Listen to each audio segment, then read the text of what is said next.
Hi everyone, welcome to our Podsitivitycast. Hope you're all well.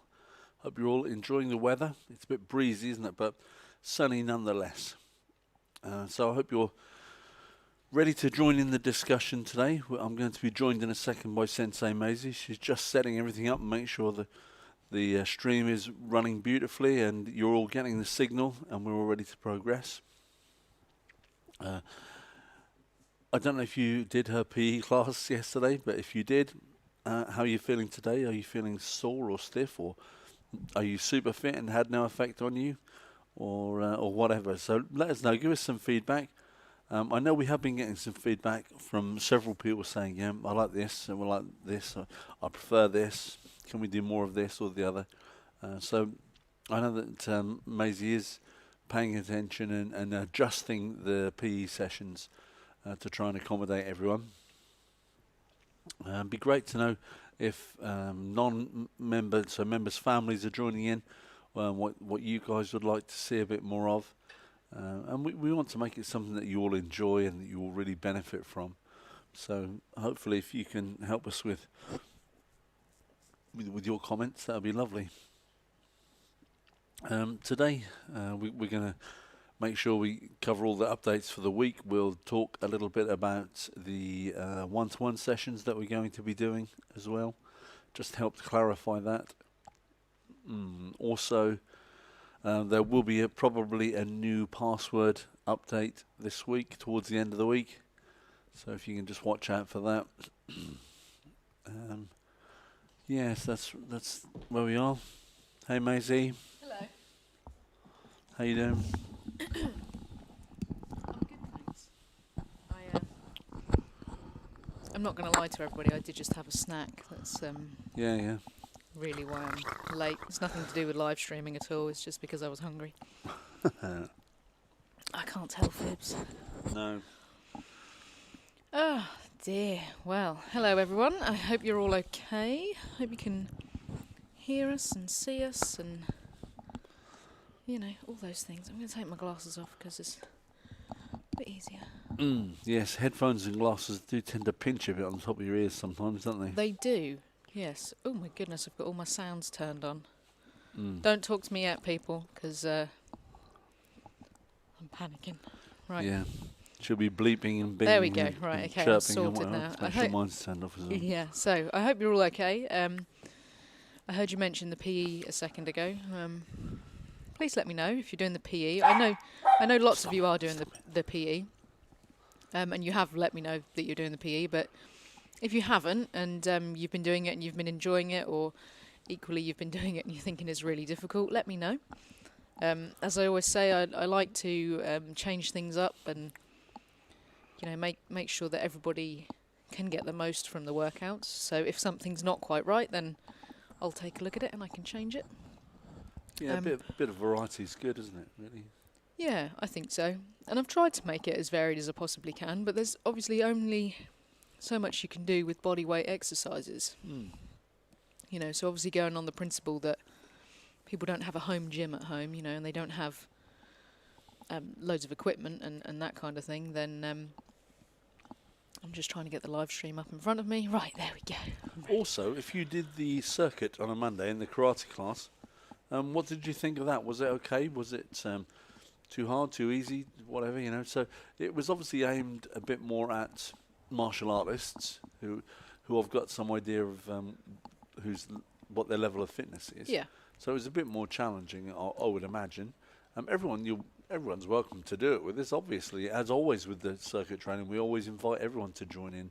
And they're lots of fun, aren't they? I mean, Well, we both I'd like to enjoy. think so. We both enjoy doing those kinds of live classes. So hopefully everybody at home is enjoying doing them as well. And equally, I think if you're somebody who's been struggling to get involved in the live stream classes, then don't be afraid to let us know if you're one of those people. If you're lacking the motivation, or you're just finding it difficult to stand in your living room or wherever you are and do a live class, then let us know, because actually I think we've got something today that people might, if you didn't watch my PE class yesterday, then you perhaps won't know about the one-to-one sessions that we're going to be offering. So Oh dear. Sorry about that. We Bashed my microphone with my hand. yeah, that is something we are going to be talking about today. So if you missed that, then don't worry. That's coming up in today's podcast. Should we start with that? Do you think? Yeah, let's start with that. Let's make sure we don't miss it and we get that all out so everyone's clear about it. What we're going to do to help you guys as much as we can, we're offering 30-minute one-to-one sessions to all our members, all our current members. All you need to do, they're free. We're going to include them as part of your membership. So all you need to do, Sensei Maisie is going to set up a booking system on the website. And if you booked your grading in that way, then it'll be very similar to that, won't it? It will, yeah. It'll take exactly the same kind of format, really. You just need to be patient with me because I just haven't got around to doing it yet. But I'm hoping to have it done either today or tomorrow at least. If you didn't book your grading that way, then it is quite straightforward, isn't it? It's a case of finding a slot, clicking it, and putting your name in. Yeah. If the slot is already taken, obviously it'll have someone else's name in, or it'll just say unavailable, won't it? Yeah, you won't be able to book a slot that's already been booked by somebody else. And we'll go from there. So with two of us doing sessions, we're going to start at 2:30. It'll be after next week's podcast, and so this session next week, and then we'll have a short break to have something to eat because Sensei Maisie will never manage to teach for a few hours if she isn't eaten regularly. No, I get very hangry. And then we'll go 2:30 till 3, 3:30 till 2:30 till 3, 3 till 3:30, 3:30 till 4, 4 to 4:30.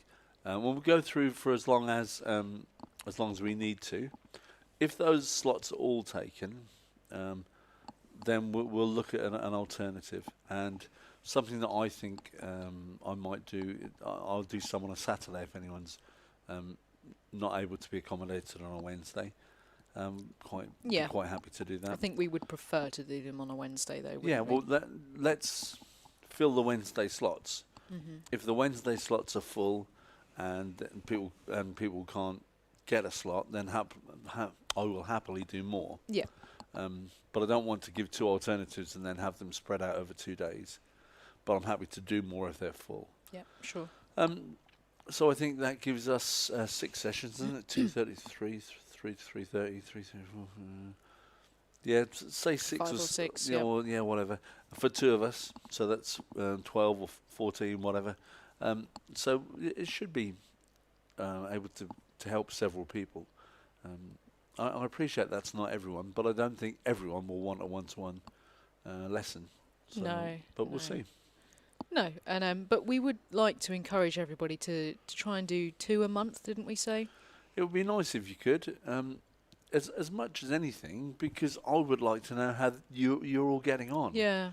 You know, I don't realise, or I didn't realise until I don't get to see you, how much everything changes for me when I put out information, but I can't see how it's being taken on board. Yeah, and I'm sure you're doing brilliantly. I'm sure you're doing really well. I would just like the feedback loop to be completed. I feel a little bit like a person who's standing in a dark room with an unlimited supply of darts, with a dartboard on the wall somewhere that I can't see, and I'm just having to throw darts in the dark, hoping to hit the board and hoping to get a good score. Yeah. It would be great to flick the light on so I could see where those darts are landing occasionally, and then make an adjustment. Even if the light goes off again for a bit, I can then make those adjustments. It's nice to be able to give people feedback as well, isn't it? Because it's all well and good saying that, you know, some people might have a syllabus at home and they're looking at the syllabus and not teaching themselves, but they are going through what they think they know and what they assume to be correct. But it's easy to assume something is correct and actually it may not be correct. So it would be good for us to be able to give people feedback, and I think that's one of the main reasons for us doing this as well. But it's also another way of saying thank you to everybody who's supported us, isn't it? Absolutely. Through this lockdown. And that's really important. And through everything that's been going on, because obviously we haven't been able to do any classes since about the end of March now, I think. No. So, we want to say thank you to everybody who stayed with us and continued to be a member. And so these sessions will be free. It's nothing that you have to pay for. No, not You'll at be all. able to book a one-to-one, and it will be free, providing that there is a slot, obviously, for you to book. Yeah, and we're sort of surprised by our own fitness levels and whatever, aren't we? Because our Yeah. training is now very different. Mhm. So obviously, when we do an online class, when I teach an online class, I now do all of the techniques, whereas before I would describe to you the class what I wanted you to do, and then probably count and walk around and check. But now I'm doing all the techniques, Yeah. so And talking and yeah. explaining them So all so the it's very time. different. It's Very a different. challenge. It's really good fun. I'm really enjoying it. It by is the really way, good but fun, and to be honest, I'm really enjoying the PE that I'm doing. And sometimes I think the hardest part of it is the fact that I have to talk throughout every exercise, because I don't find the exercises themselves that challenging, but what I do find challenging is thinking about the exercise, doing the exercise, explaining the exercise, describing it as you describing it, offering alternatives, encouraging people to carry on with me as we're going through. So it's a good brain workout as well as an actual physical workout, I go. think. Yeah, it's good. You have to think about so much. And you and I had a bit of a workout on our own yesterday, didn't we? After Yeah, we did after your some PE kata, didn't class, we? Yep. we went through all the kata that we knew. Yep. Every single one. Which was good, because it turned out to be like an hour-long workout, didn't it? And Yeah, I think it was just over the hour, wasn't it? yeah, and it was good. I was surprised at how quickly it went. I was surprised at how, not an effort, but much of an effort it was actually to do all of those katas. Because we did do quite a few katas, didn't we, in the end? lots. But it was a good workout. So that's a good recommendation, actually. If people are looking for ideas of things that they can do at home, if you know lots of katas, go through your katas. It's a really good way, a really good workout. And especially, even if you're somebody who's, in the middle of the grades, if you're a blue belt, and you don't know all the way up to choreo, you can go up to the katas that you do know and then do them again. Go back down, what I call go back down the line. Yeah.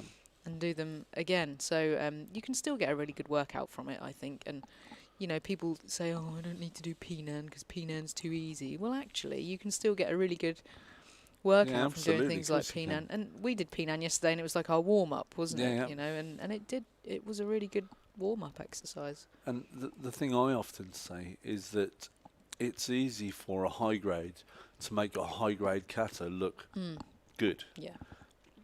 But the challenge, of course, is for a high grade to make a low grade kata look good. Yeah. Because you haven't got much in terms of spectacular techniques or dynamic kicks, and so the way to make it look good is to be excellent, be polished. Yeah. And that's a real challenge, and that's what we all need, of course. Plenty of challenges. Definitely. Yeah. So don't forget to get involved with today's discussion.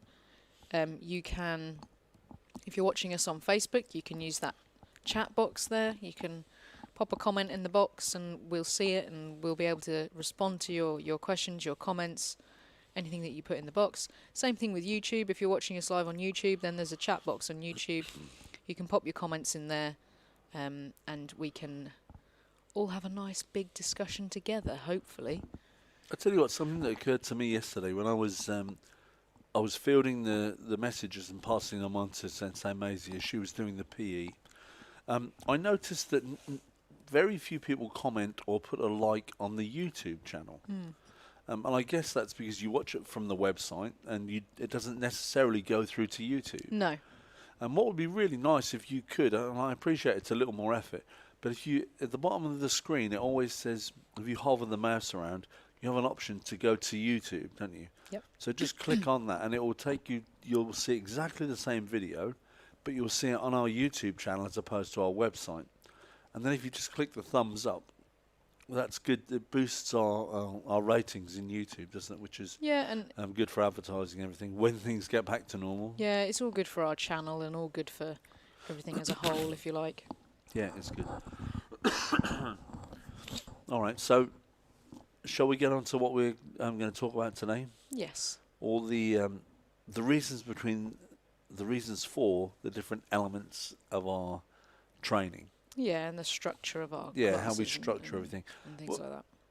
We were impressed by the amount of feedback we got last week when we were explaining our thoughts on kata and why they're important, frameworks, and why that's important as well.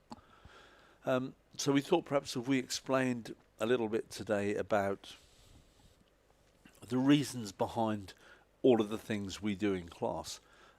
It may surprise you to know that it isn't just a random set of things that we throw together and you end up practicing in a class. It is actually thought about, the whys, the wherefores, the hows, the how much of each thing we need. I don't know whether it occurs to you sometimes, but you may spend more time in lines practicing things or less time in lines practicing things. You may spend more time with a partner or less time with a partner. And usually we try to balance that out as to what we think will challenge you, will improve your technique, and we'll get a really good result. It is a challenge sometimes for us to balance it right, because often in a group, 2 or 3 people over this side may benefit from line work more, whereas some of these guys over here would benefit from doing some partner drills, and these guys would be better off working in their own time on their own rather than in lines. You know, so it's all a bit different. Yeah, and as you say, I think one of the challenging things is trying to make sure that everyone is included in all of those aspects of a class. It is, And I think for me personally, every time I teach a class, I do always try to think about not necessarily what I'm going to do in that class specifically, but I may have a theme of the class. You know, so for example, the theme could be kicking off of your front leg. So we may do lots of things in the class that will focus on kicking from your front leg. But then you think, well, I do need to do some other stuff as well, you know, because it's important that we cover all of the aspects of the class that we must. So things like sparring, things like kata. And then you look at the clock and you think, oh, oops, I've now got 10 minutes to try and fit all of those things in, which would probably take about 45 minutes if I wanted to do them properly. So it is difficult to try and fit everything in. And I think, to be honest, that's another reason that the structure does help, because you have in your head these things that you almost must do in a class. yes. And it helps you to try and get it all into one class, doesn't it? It's a bit of a safety net for us. Yeah. I know anyone who comes to or watches my classes will know that I'll get carried away. I'll get into a class and I'm off on one. And anyone who attends one of my last class of the evening classes, you know that it can go on a bit because it's the last class of the evening. I haven't got the restriction of the next class having to start. So finish time may drift a little bit, but that's just down to enthusiasm and wanting to pass on as much information as I can. I can hear all the parents from Harleston on a Friday night saying to me, how true that is. The time when I finished the class on time, when I taught that class for you, and they all looked at me and were like, what are you doing? We've got at least another 45 minutes before we need to finish. Like, really? So yeah, that was funny. Oops. Yeah. Sorry. Value for money, though. Hey, there's you know, that's what we say. All right, so let's look at the structure then. Let's start with line work, right, because I think from a beginner level, line work is the starting point, isn't it? Yeah. And regardless of style, I think we're going to add absolutely in there. So kickboxing, Muay Thai, karate, Little Dragons, line work is your foundation. And the reason it's the foundation, when you're standing in line, practicing techniques, the only thing you need to think about is the technique. Now, you've probably heard me say many times in classes, technique trumps everything. It does, because good technique will make you more efficient, will make your body give you more for every ounce of weight and strength that you have. Good technique gets the most out of you for the least amount of effort. Now, that doesn't mean you should put the least amount of effort in, but for every 1 unit of effort that you possess, having good technique will make that one unit of effort as efficient as it can possibly be. So that's why I believe technique and line work is so important. I think as well, especially when you're training somewhere like here and you've got the mirrors and you stand in a line, it gives you that chance to really look at the things that you're doing and see for yourself if they look right, if they look as they should. Yep. Because sometimes it's easy to do a technique and think to yourself, well, that's right. And then you do it whilst you're looking in the mirror and you think, oh, that's not right. Didn't realise I was dropping my hand. Didn't realise that was going on when I was doing it. So working in a line is a really handy thing, I think. You've got nobody trying to catch your leg, block your punch, punch you on the nose as you're trying to do it. You don't even have to consider an opponent, do you? You don't have to consider where your target is. And it's not even a target. You don't have a target. All you have really is an imaginary reflection of yourself standing in front of you, and that's your aim, your focus. Yeah. But you can work on the fold, if it's a kick, the fold, the balance, the recovery, the extension, the point at which you make contact. You can think about all of those things with no other distractions. Yeah. And to me, it's such a fundamental part of getting stuff that, it's like if you didn't start with line work, let's say you started with hitting a pad or striking a pad, people would get carried away with wanting to make a nice sound as they hit the pad, and they would worry less about whether they were doing the correct technique and more about whether they were making as good a sound as the guy next to them or the girl next to them. Are they hitting it as hard as the person standing next to them? Yeah. And you just don't get that.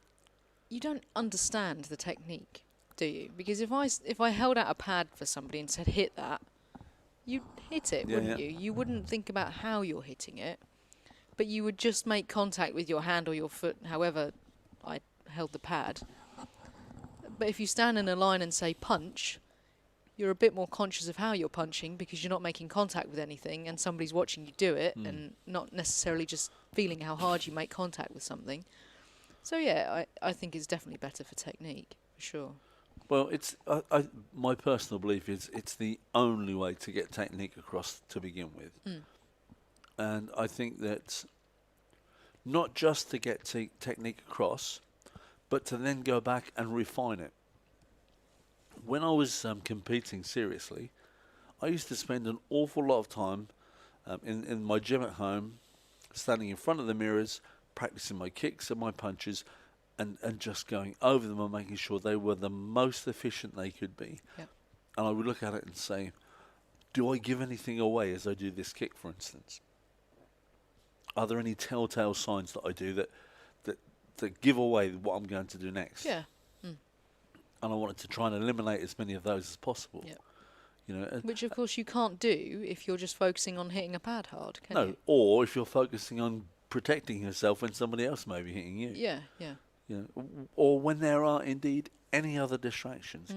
So, for me, line work, the base stone, the foundation, the absolute starting point of all martial arts. And of course, when you first come to a class, you start off by doing something in a line, don't you? Yeah. As you're a beginner, you don't get thrown in. Well, hopefully, you don't get thrown in at the deep end and told to put on a pair of gloves and start sparring with people. No. Hopefully, you start off. You're in a line and somebody's there showing you what to do and exactly how to do it is what they want you to do. Yes. So I suppose the next logical progression from line work would be pad work. So you take the techniques you've learned in line, whether they're striking techniques or blocking techniques, and you're put in front of a partner who has a padded instrument on their hand, either to hold still for you to strike or for them to swing or poke towards you so you can practice blocks.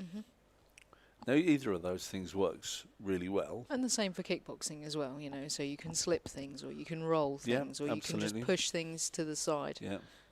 Parry things, Exactly, and you get a feel for techniques, don't you? You understand how those techniques that you've learnt to throw in lines, how they're supposed to look and how they're supposed to work. How they feel when they land. Exactly, and which part of the body are you aiming for when you throw this certain technique? How does it feel to make contact with that certain technique when you throw it? Yeah. And you have what we call a TRP, a tactile reference point. So if you just throw a punch in the air, for instance, you have no idea, well, you have some idea, but you don't know exactly at which point you'd make contact and at which point you would therefore need to increase your resistance and strength. But of course, as soon as you have a pad to hit, then you do suddenly have that reference. When you go, boom, oh, contact at that point, okay, so I need to just tense a little bit at that point so that the technique is strong. And that's a massive learning curve, you know, because from doing things in line where there's no point at which you have to be tense to all of a sudden thinking, boom, oh yeah, that's where it is. Boom, that's where it is. And the other thing is true as well. People who do techniques in line and are far too tense for far too long a time because they believe this whole thing is going to be making contact with this person, you know, from this point all the way through to here and then all the way back to here, that's all going to be contact. Well, of course it isn't. But you don't know that until you actually hit something and find out where the contact points are. So that's really good. And of course in defense as well, if you're practicing blocking and parrying or covering and counter-attacking, or as you said, slips and rolls, even with a slip, it's nice to make a little bit of contact. With a roll, it's nice to let that hook brush the top of your head, because then you know you're not dipping down too far. Yeah, you're not using too much energy and, you know... Being efficient. Yeah, you're being efficient, exactly. And I was going to say as well that equally, whilst standing in lines and throwing techniques does drill good technique, I think hitting things and making contact with things as well also drills good technique. Because you quickly learn that if you punch a pad hard without your hand closed properly, or your fingers might be with the wrong point of your might hand be or loose, whatever, or you've got your thumb tucked in, that classic one.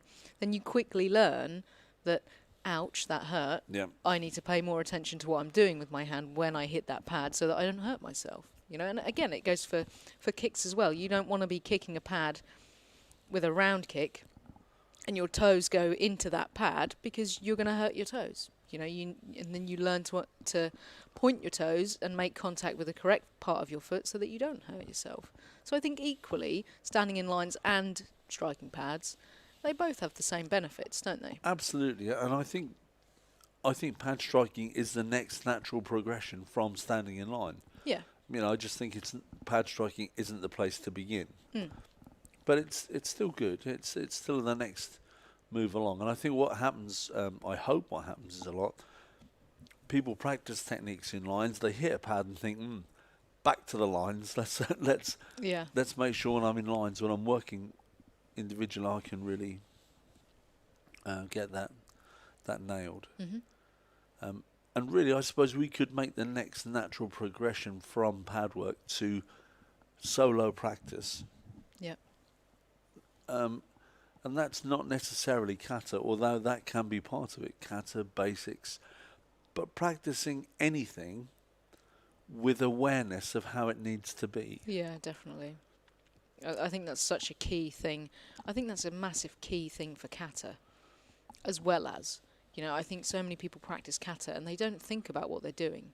They go through the moves, they've memorized the moves, they go through the moves, and then they think, oh, I've done it, without really thinking about those moves and thinking about absolutely everything. I mean, I know personally as well, when I practice kata, I know that I bang on to people about, your head movement and the direction that your eyes are looking when you're doing certain things.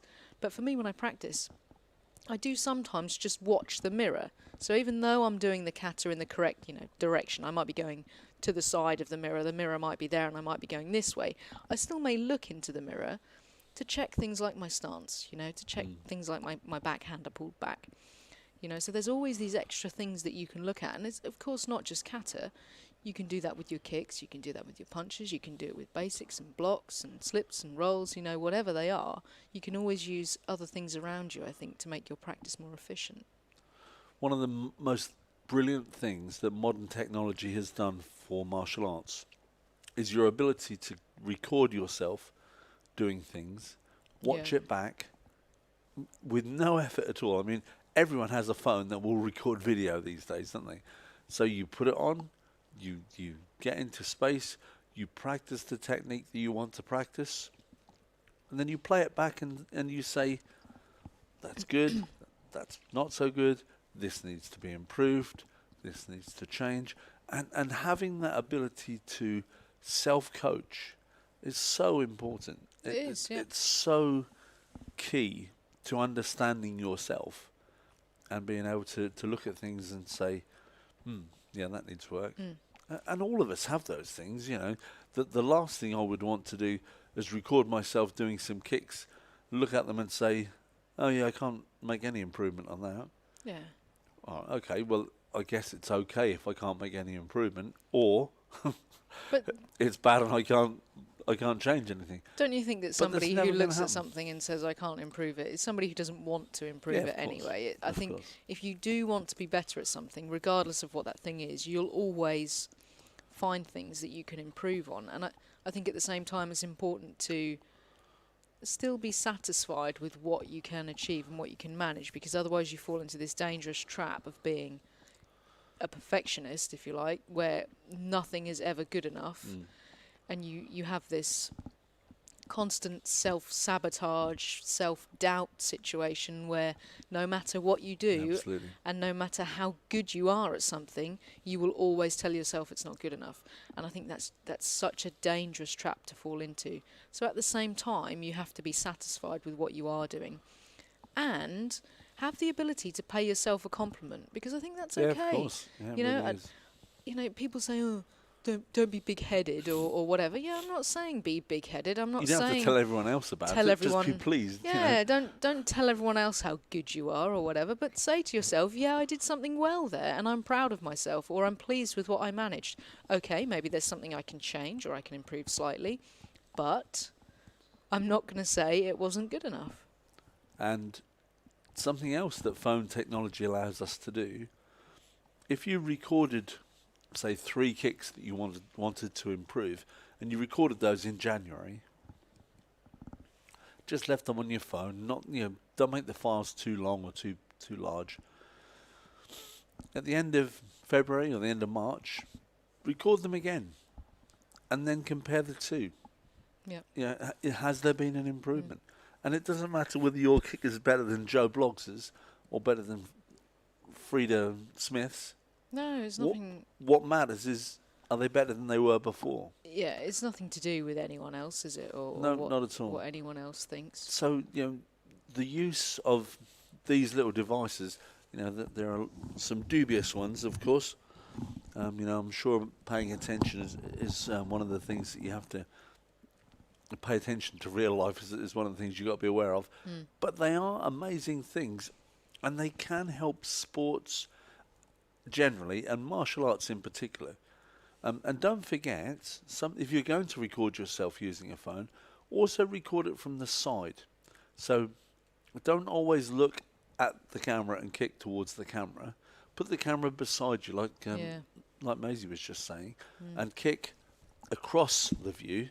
So then you get a different view of the technique, don't you? Yeah, and Do that's it both important ways. as well, because when you kick and you kick without anything like a mirror or anything where you can see your reflection, all you see of that kick is your own point of view. Yeah. You don't see things from the side, and you may not be able to see things like how your leg is coming through, is your knee in the right position and things like that. And let's face it, when you're kicking, you're thinking about all those other things like not Of course. falling over. You shouldn't be looking at your feet to notice those things. And that's why if you've got something that can help you, then you should use it, definitely. Absolutely.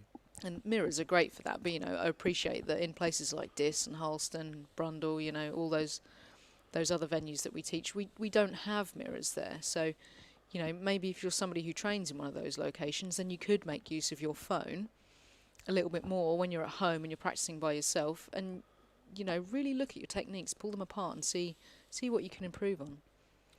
Just imagine if you'd videoed yourself when you were a white belt. doing was the just 4 thinking basic that. kicks, and then 3-4 years later, when you're a black belt, you show them, you compare the two. Wow, what a difference! Yeah, and I was just thinking how I wish that when I'd first started martial arts, I had a phone that had the ability to record video. Yeah. You know, and Sure.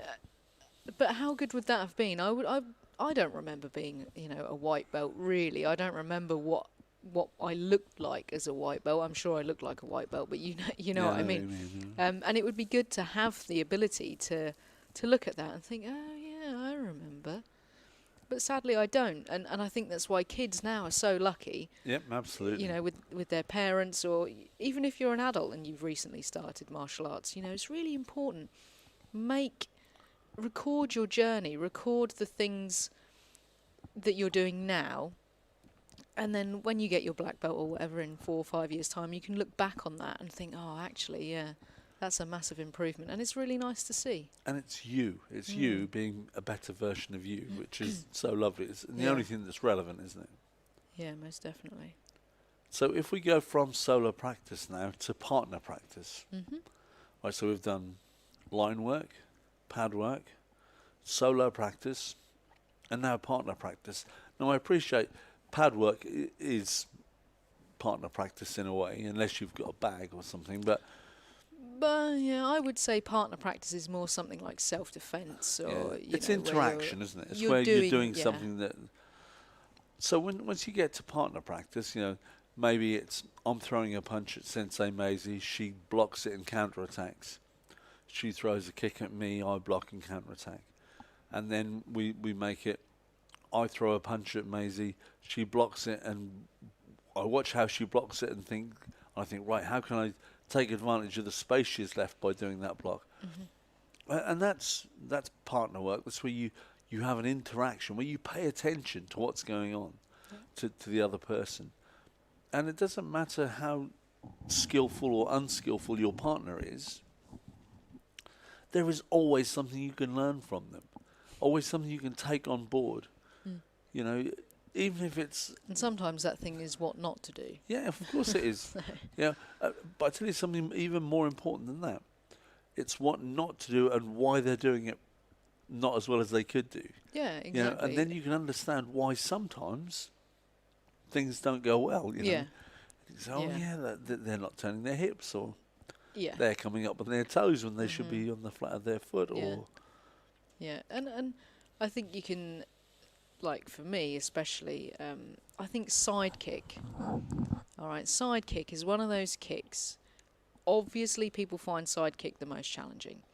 I think we could probably agree that side kick is the kick we see performed the most incorrectly, if that makes sense.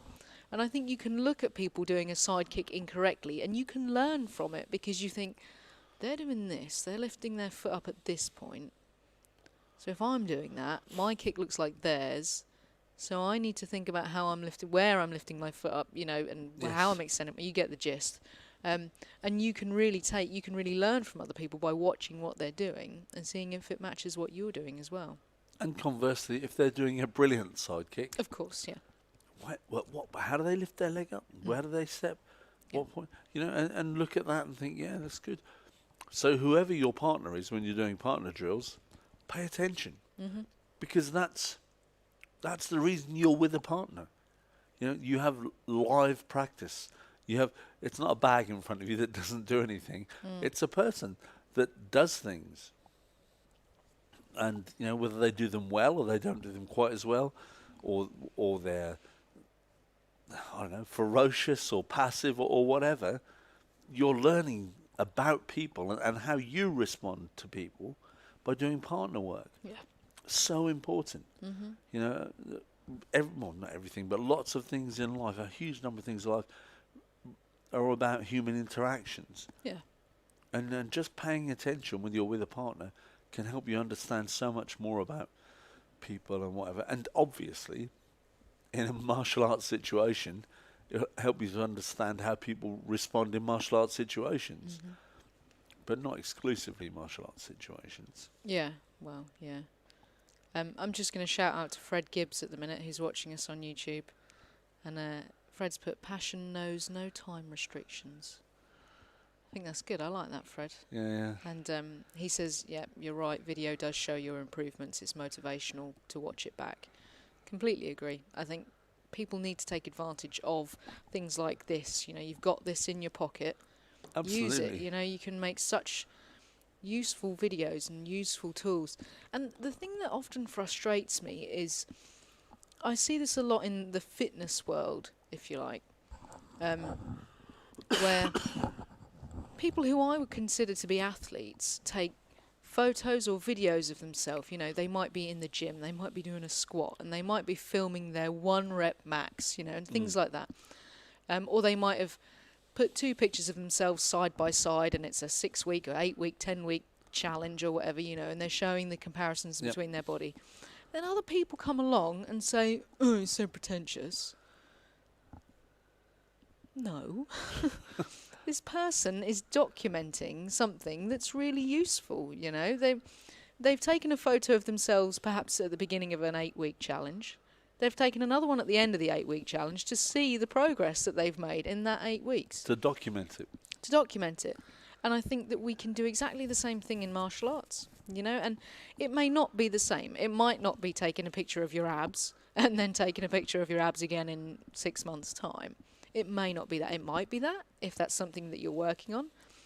But I think that there's other things that we can look at, especially when it comes to technique. I think technique is a big one. Yes. You know, if you wanted to, for example, show the progress between a side kick, you could do that as well. It works just the same. Of course. And it's useful tech that's available to everyone. Yeah, pretty much everyone's got one in their pocket. I mean, kids have got them now, you know, kids have got iPads and things like that, and iPads all have cameras. And even if young children don't have a phone, they've got an iPad usually. Or there's a tablet in the house. There's something what they can use. And I'm sure no one would mind if they said, you know, could we record our kicks and see how we can make some improvement? Yeah. And the hard thing sometimes is that they'll look at those replay things and say, oh, I'm not sure how to work on this. Well, if you want, share it with us. We'll give you some pointers. But the deal is, don't just ask us how to make improvements. Ask us, then see if you understand why we have said those things. Because then that makes you able to look for improvements yourself. Yeah. You don't always have to come to us for feedback. We're always available. Of course. But if you learn to correct yourself, that's something else that's empowering for you. Yeah. And I think as well, equally, if anybody has got any comparison video that they have actually filmed of themselves, you know, doing a kick or a kata or anything, martial arts related, of course, then, you know, and if you want to share that with us, then we'd love to see it. And if you're happy for us to share it, then we will do so. But if you're not happy, then of course we won't. But I'd like to see, you know, people's progress. Because sometimes you look at people, especially people who you've been teaching for years and who seem to have been a black belt forever. You know, you forget about the time when they were a yellow belt, and they may have that comparison there on their phone. Of course, I have the opposite of that now. If I've found any video of me doing bag work back when I was in my 30s and compared it to the one that you videoed of me a couple of weeks ago, there's a massive decline. And I'm okay with it. I mean, it's 30-odd years, and I'm fine with it. I'm still enjoying it, and it's still good fun. But obviously, you get to a point in your life where things don't improve all the time. Yeah. You know, but it's still okay to document it and keep things together as much as you can. Yeah. And I'm absolutely fine with the fact that my sidekick doesn't go like this anymore. You know, it just goes now. You know. But hopefully I keep the technique together. And I'll video it occasionally to check that it's all right. And, you know, when I have my knee operations, knee replacements, I'd get you to video me doing some kicks because I couldn't work out whether they felt correct or not. Yeah. And when I could see them on a video, then, yeah, okay, that I need to work on that. I need to change that. I need to get that back together. Such a useful piece of kit. Yeah, it really is. It really is. And then, of course, the last part of the jigsaw, the last part of the thing is the live sparring. Yeah. You know, now, we could include in live sparring a sort of live self-defense situation, and that is sort of live. It's semi-live, isn't it? Because the instructor might say, "Okay, attack with this technique," and the other person using your self-defense to get away from it, to get yourself to safety. Yeah. So, although what you're being attacked with doesn't tend to vary until the instructor changes it, you have a lot of variation in how you respond to it, and of course, huge variation in the size, shape, and strength of your partner. Mhm. Yeah, that can be enormous. Yeah. But obviously, sparring is the most flexible of all of those things. It's almost like the part where you bring everything together It is. and put it into action, Yeah. isn't it? And of course, you sort of combine the partner part of the training as well, if you like, in the sparring, I think, as well, Yeah. because obviously you can't spar by yourself. You need somebody to be your partner so that you can execute those techniques.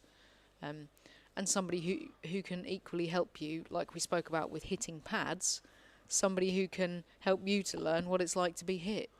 Yep. You know, and of course that's a valuable lesson as well, isn't it? It is. I sometimes wonder if people stop and think how challenging sparring is. So just, I don't want you to all think, "Oh God, that's hard. I'm never doing that again." But just think about what you're doing when you spar. So you have to do the techniques that you learned in lines in a way that you practiced on the pads, but with the added distractions of someone trying to attack you, keeping your balance, moving around, and not hurting the person you're sparring with. So you have to use a huge amount of care. Be aware of everybody else. In Be the room aware of who's everyone else in the sparring. room who's sparring, who you're Yeah. not sparring with, but is just likely to bump into you. You know, it really is a multi-sensory thing. You know, Yeah. and I'm so impressed that you all seem to do it so well. And I understand one or two of you have challenges with it, and I'm even more impressed that those of you that have challenges with it continue to try and work it through. Yeah, it will come together. It's worth working on, but it is the ultimate part of the exercise, really, isn't it? It You know, is, yeah. because this is a fighting art. We're teaching you all the components, Yeah. and then we put all the components together and say, fight, spar. Yeah. You know, and there are some rules, which obviously rules don't exist in the real world, but training has to be safe. We have to not injure each other. You know, Yeah, of course. the worst thing in the world is if you go to training a class twice a week, the only time in life you're ever going to be hurt is when you go to training. That would be a disaster. You know, you'd end up where your training was the most dangerous part of your life. And some of you went to learn karate for the reason you wanted to stay safe. Yeah. So yeah. it's turned it completely on its head. So sparring does have to be safe. And we do have to have those rules. But it still teaches you about timing, distance, It does, space. How long is it going to take for me to get my technique from here to you? What might you do in the meantime? You know, and it's like this massive game of chess that's operating on like 3 levels. Did you ever see The Big Bang Theory, where they have 3-dimensional chess? They have a board and a board and a board, so that, you know, things can go forward and back and diagonally, but also up and down on different levels. Right. You know, and I always think 3-dimensional chess is a bit like sparring, really. Yeah. Yeah. Yeah, I suppose it is, because it has so many different things, doesn't it? So many different elements involved in it that you learn all throughout the other parts of the class. So you've got the individual line work, you've got the hitting pads, you've got the stuff that you then go and practice by yourself, you've got the stuff that you practice with a partner. It draws upon all of those things, doesn't it? Really and does. and it's almost like they've all been put into one pot, mixed up, and that is sparring. And one of the things that I like to do is to get beginners to spar. Because I think that one of the key things to do, you have somebody in line and they practice the technique, they practice punches and kicks, they may practice blocks, you might do basics where they do blocks, and then you say, right, come on, let's see how you can put these together. Yeah. And they go, huh? Yeah. But that's good. And you say, well, go on, just move around and see what you come up with. I think it's great that they go from this, I'm not sure, into this person that moves and takes on board what's going around them Yeah. really quite quickly. Yeah, definitely. And I know a lot of instructors who don't get beginners to spar. They won't let anyone spar until they're like green belt. Yeah. And I think, well, okay, but you just have that awkward stage at green belt. Yeah, I think I can understand the thing of not wanting beginners to spar, because I think, it goes on the thing of them not understanding everything and them not having experienced enough to be able to spar and to be able to put those things into practice. But of course, the counter argument is, how do you expect somebody to be able to, experience sparring if you don't let them spar? So, I do get it, but of course, I think that it's good for beginners to spar. And I think when you talk about beginners sparring, I think sparring is a loosely used term. It's like one-on-one, just those guys and the instructor. You're watching everything that they do, not too hard. Mind your face, keep your hands up, watch your feet, don't cross your feet over, keep your hands up, don't hit too hard, and it's like a constant reassurance thing, isn't it, as well? So, it's, I think it's good for beginners to spar anyway. But it is the thing where you pull everything else together. So, and even kata, really, it's like putting things all together, your balance, your poise, your movement, and all those things, but without a partner, so that you can hit really hard in kata, can't you? Yeah. But we brushed on that last week. So we did. We won't go too much into again. kata, because we did talk about that lots last week. Yeah. So, so I think that pretty much covers all of the aspects of our... The only thing that we haven't covered is fitness. Oh, okay. Yep. And I was going to say that there are two reasons for fitness, the way I see it. Well, there are possibly more, but two fairly obvious reasons. The first level is to be fitter. Yeah. And I know that may come as a massive surprise to some of you, but being fitter is better than being less fit. But the being fitter as well helps you with all of those things. And that's my second point. Oh, okay. Yep. Being fitter enables you to practice well for longer. Yep. So imagine this. Imagine you bring this person in very unfit and you say, I want you to do 10 front kicks. And they get to 5 and they go, right, well, the muscles are tired, the heart's pumping, they're out of breath. I can guarantee the next 5, I asked them to do 10, right? They've got to 5. The second 5 front kicks won't be any better than the first 5 because they're too tired to do them well. So what we need is some fitness to allow them to practice to improve their technique. Yeah. So fitness is a double-edged sword. Being fit just for the sake of being fit is excellent, and it's brilliant that martial arts helps you to be fit. Yeah. But also, being fit enables you to practice for longer. When I was competing, I would go and train for, I don't know, an hour and a half or whatever. And sometimes people would say to me, why are you doing that? The longest fight that you can ever have is 12 2-minute rounds. Right? So that's 24 minutes of fighting with a minute's rest between each of those things. So that's how long you should train for.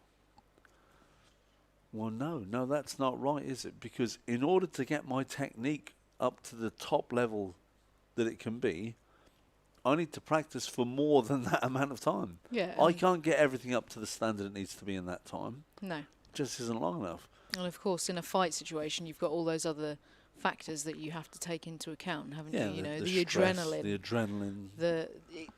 The pressure that you're under, the atmosphere, all of those things. And that's another reason why you need to be able to do all of those extra rounds, not just the 24. Yeah. You may take a really hard shot in round number 1 that may take all the breath out of you, all of the wind out of you. And, it's harder then to carry on for the other 11 rounds. A good example. And maybe that hard shot was a shot to the body. Now, in order to be able to take that hard shot in the first round, I may have had to do hour upon hour upon hour of abdominal conditioning. Now, it doesn't matter where the shot came, whether it's the No. first round or the last round. No. In order to be able to take that and carry on, I Mhm. needed to do hours of conditioning. Yep.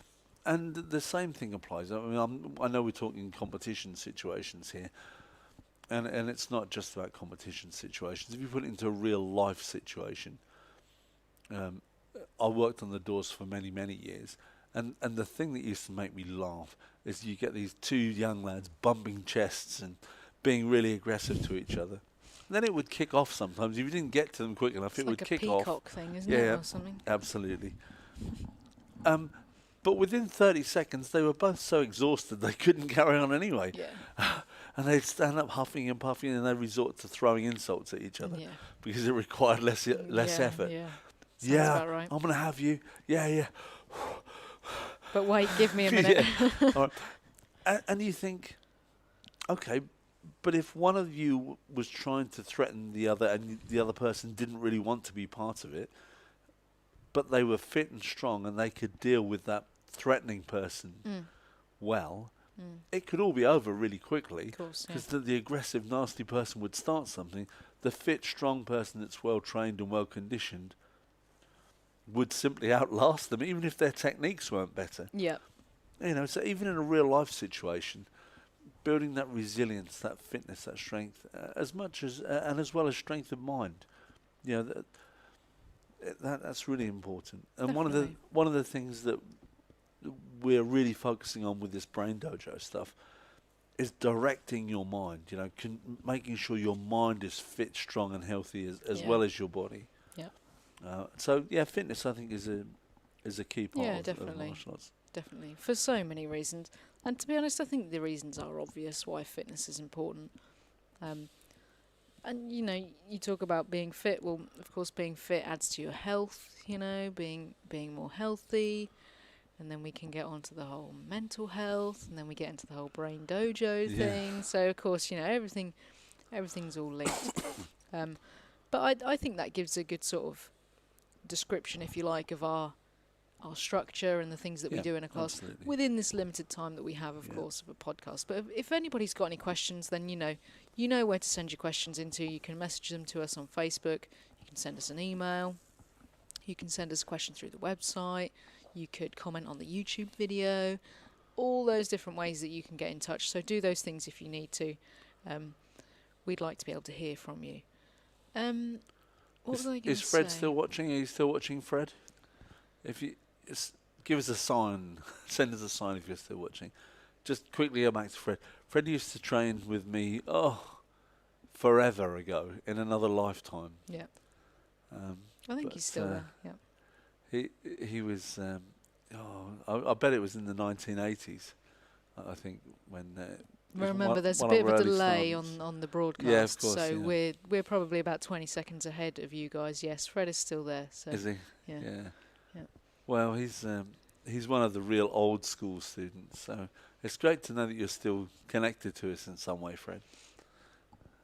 Yeah. Good. Good stuff. Did you mention the password change? I mentioned that there would be a password change. Yep. Yes. I Okay, did. so password change towards the end of the week. If you have not put your email address into our autoresponder on the website, our members autoresponder, go to the members page and do that, because if you don't do that, then you won't get the new password and then you won't be able to access the video material on the website. So please make sure that you do that. Podcasts will be free, always free, and that won't change at all. The second thing that I wanted to mention was the belt passing video. Yes. That we've... it's not really a competition because No, it's there's just no prize for a Participation, winner. bit of fun. But it's a participation video, yes. You can go to our Facebook page. If you haven't seen that, if you're not sure what that is, then go and check that out. Really quick description. Someone throws you a belt in from the screen left. Your right-hand side. Yeah, so you grab it, catch your belt. That's the first challenge. Yeah.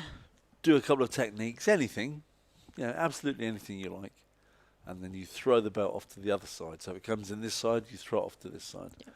And And of it's course, that simple. Yep, and we're going to link those together in the way that they did with the toilet roll and Yep. all these other things. Yeah, exactly. And there are some rules, so please make sure you read the rules, instructions, whatever. Make sure you read those. Camera's got to be this way, isn't it? Yeah, the camera must be that way. Yeah, not this way. This bad. Becky Manley found that out when she sent me Good. Nancy's.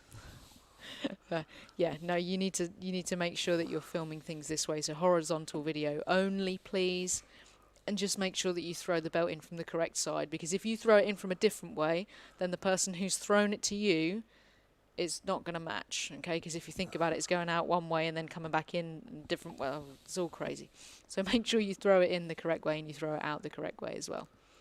But yes, I think that's it. I think that's all I needed to mention. And we'll be back next week with another podcast. Yes. I have had a couple of people who have gone to the website and put their names and email addresses into our autoresponder who aren't members. Oh yeah, sadly Yeah, a that bit won't sneaky. work. Nice try. Yeah, but we just take them out if you're not a member, I'm afraid. But nice try. Yeah. But membership's always available to you. You know, we'd Yep. love to have you as a member. Yep. So, Yep, no problem. all right. But it's important that we obviously make our videos just available for our members, because our members are paying members, and they need to, at the minute, have something for their membership fee. So Absolutely. that's why they're only available to our members. Right, I shall head off to Okay. the desk. And I'll see you all tomorrow, hopefully, before PE. PE at 11 a.m. Don't forget to send me your suggestions if you've got any. All right, so we've got Sensei Maisie's PE at 11 tomorrow.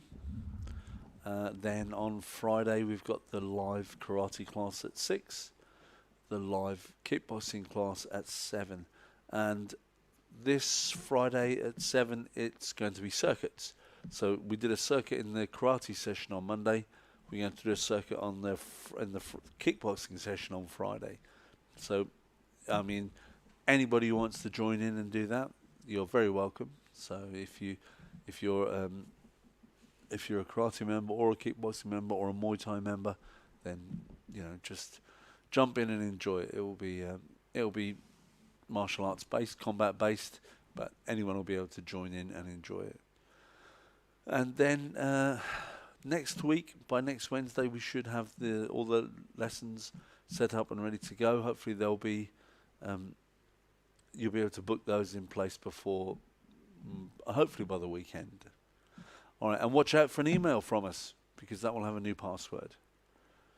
All right, it's been great. Thank you very much, and I'll see you all soon.